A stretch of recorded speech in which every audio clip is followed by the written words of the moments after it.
Hey, how you doing? Daniel Ruiz Tyson, The Writer's Life. Street greetings. Something I've never really understood. Something I've only ever done once, and once was enough for me.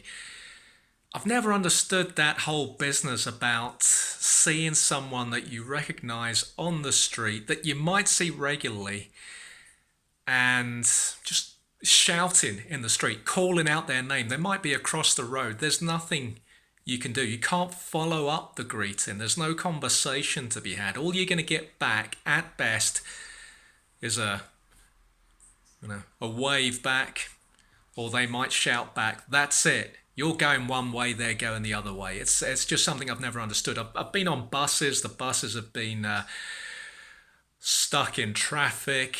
Person behind me or in front of me on the bus has maybe seen someone they recognise out on the window. They go to enormous difficulty to open the window and then just shout out from the top of the bus, call out this person's name.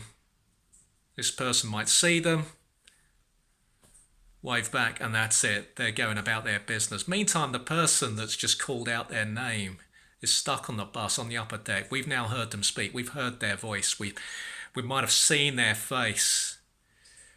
You know, you're on public transport. Ideally, if you're like me, certainly you want to keep a low-key profile. The only time I've ever gone in for the greeting, and I think it was shaped by the fact that the friend I greeted, and I was only about 9 or 10 years old, maybe tops, when I did this Seoul Street greeting.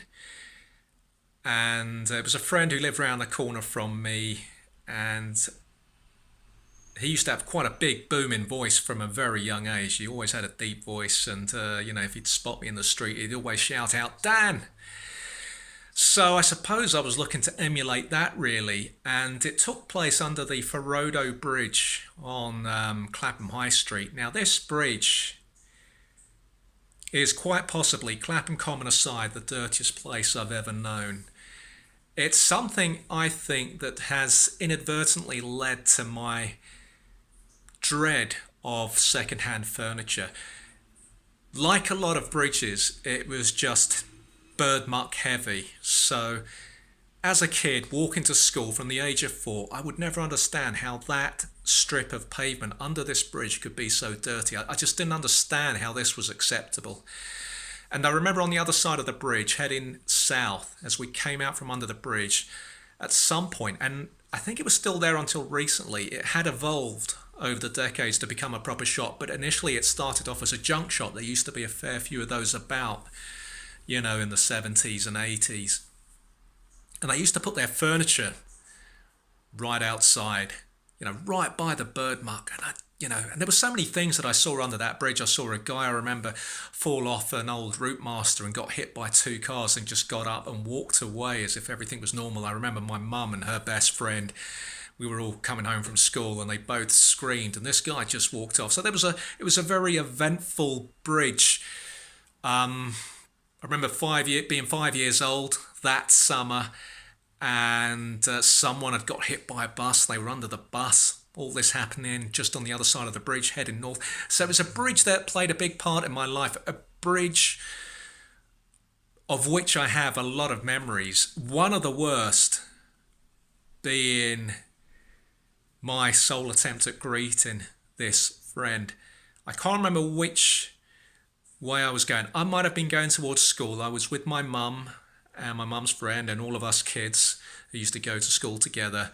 And my friend was with his mum across the road, and I think he might have been going home towards Clapham North, and I saw him and I shouted and I tried to emulate his voice and called out. He saw me, recognised me. I had nothing to follow that up with, and I just thought, I'm not sure I'm going to do this again. I feel like this needs something else.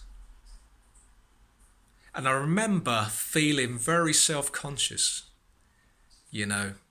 very unlike me to do that, to just call out someone's name in public. I don't like it being done to me. That was the only time I've done it to someone. Never went near the street greeting again. And Maybe my voice carried a bit more than I had intended it to, because I made this sole attempt under the bridge. But that was it. You know, under the bridge, away from the bridge, I was done with the street greeting. If you like this video, please click the subscribe button to get notifications for new videos. And, let your friends know about this poorly subscribed to channel. I hope you enjoy your evening, and I'll catch up with you tomorrow. Just did something with my hand there, my left hand, that you can't see. Take care. Bye.